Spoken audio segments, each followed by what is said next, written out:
Hey guys, it's Mike with Become the Night. Hope you're doing good today. Today is another reaction video, and I am reacting to Philip McKnight's video asking, is Taylor Swift the next Eddie van Halen? I think you understand why I'm making a reaction video to this. So I actually found this video from an online article in Guitar Player magazine, and I was like, no, this can't be real. And yeah, it was just a selling line, but don't say such asinine things. From what I can tell, Philip McKnight has a channel that's focused around just doing gear reviews and gear knowledge, which is cool. And I think every once in a while he touches on some other stuff. Let's see how Philip explains himself. The fuck's up with these pictures? Hey guys, normally we talk about gear on this channel, but today we're going to talk about guitar players. And today's video is Taylor Swift the next Eddie van Halen? No! As always, thank you for your time. The video literally could have been cut down to that. He didn't need to make this 4 minutes. Is Taylor Swift the next Eddie van Halen? The fuck do you think, Phil? Also, I don't know why, just by looking at him, he kind of gives me a creepy as hell vibe. Like, this guy should not be teaching my children. So in 2005, I opened a music academy where we teach guitar players. So in 2006, if you look at the female versus males in the lesson academy, less than 4% were female. Now it's at about 60%. All right, I'm gonna be giving Phil a lot of crap in this video, but in all seriousness, that is awesome. He goes ahead and opens his own academy. It's been open for about a decade. I mean, I'm a huge advocate for music education. Anyone who's gone to a public school or even like a private charter school knows that the music programs generally suck really bad. The only place you can get a decent music education is at magnet schools like Phil's. So, Phil, in all seriousness, mad respect. And to push on top of that, to go from 2 to 4% being girls to up to 60% now, that's awesome. Taking notice that, we noticed that we didn't have any products for them. And what we really noticed is this industry has a strange kind of philosophy called pink it and shrink it. In other words, they take every guitar and they just make it smaller and pink. I totally agree with Phil here.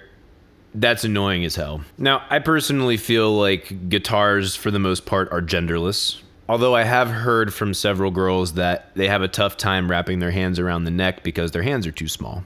But last time I checked, most of the colors that guitars are available in are pretty much just nice to look at. They don't scream male, you know. Why do you need to make it pink? They're not even acknowledging that girls really are the same guitar players. They just maybe have slightly different tastes. And so only like companies like maybe Daisy Rock have even approached this. But let's be honest, Daisy Rock really focuses more on young players, which is important. So, Phil, explain to me how this is different than pink it and shrink it. Kitty guitars, but they made them full size, right? And so it didn't even make any sense. The straps were so long, they were 72 inches, that they didn't even fit the girls. They did make a mini one, however, it wasn't as exciting as the full size. So let's talk about what happened to me yesterday. Beautiful transition, by the way.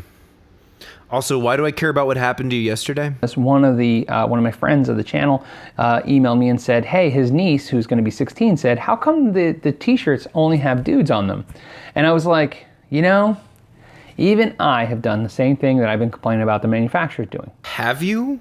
Now, I'm not going to get into this whole feminist debate thing right now. That's really not my bag.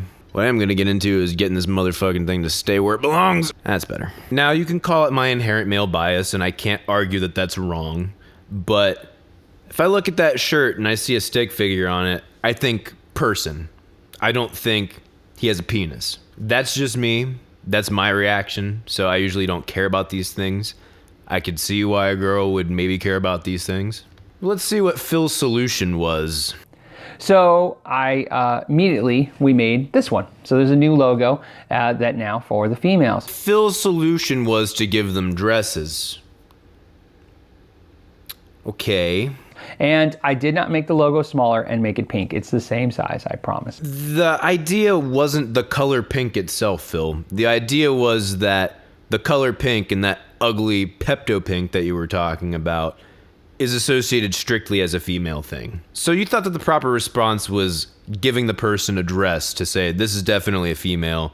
Now the other one has to be a male, can't just be gender neutral.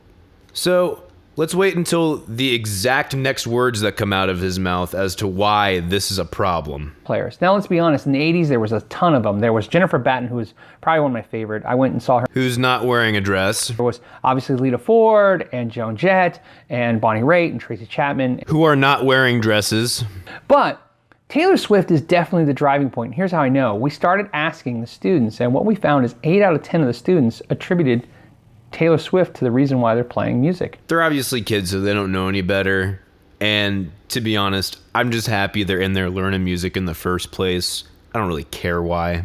Thankfully, most of them will grow out of that crap.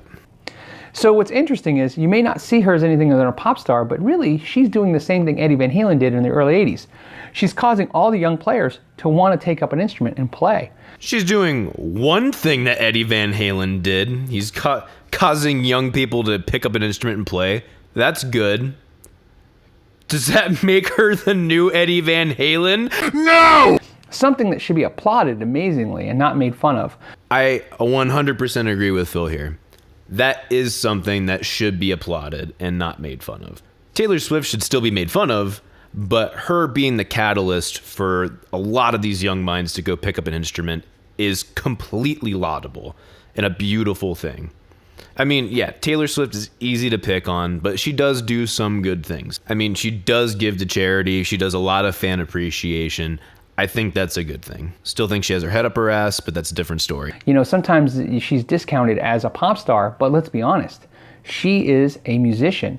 Getting a little liberal with the term musician, huh? This is a 4-minute video and I already need another beer. All right, Phil, let's do it.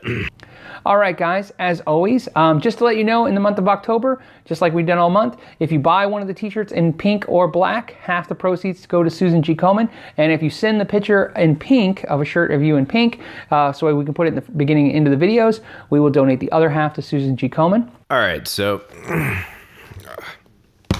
Shit.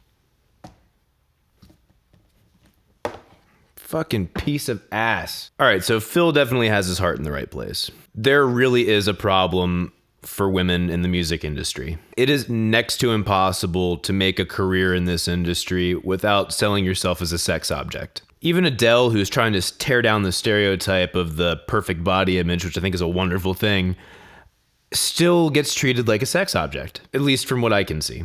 I don't think that's her doing it all. I just think it's just naturally how these things go in the industry. But yeah, that's just one small facet of it. I mean, there's lots of facets in it where you can just tell that the deck is stacked against women in the modern music industry.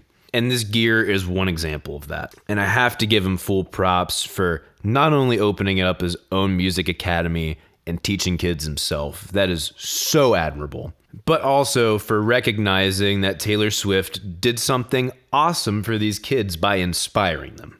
As I said, I'm definitely not one to hand out compliments to her, but you can't deny this one. And you know what? I've had enough beer now. I can force myself to do this. Taylor Swift. Okay, maybe not yet. But now let's get to the whole reason why I did this video. Phil, you seem like a smart guy. You seem like you know what you're talking about. You have a lot of knowledge. Obviously, you have an academy for music. Obviously, you're just using this more as a headline than anything else to highlight the fact that Taylor Swift's fame is bringing more girls into learning music, which is a good thing. And all in all, you seem like a pretty nice guy. But I'm sorry, I gotta say this. It's just bugging me too much. Is Taylor Swift the next Eddie Van Halen? Phil, go fuck yourself. All right, I feel better now. We can be friends. So that's my reaction. If you want, go check out Phil's channel. I will put a link to his channel down below. I will also put a link to this video down below. Go watch the original video. I'm honestly thinking of buying one of these shirts just because I would like to support his school. You guys should probably go buy one too. Anyway, guys, as always, thank you for watching. I'll see you in the next one. Rock on!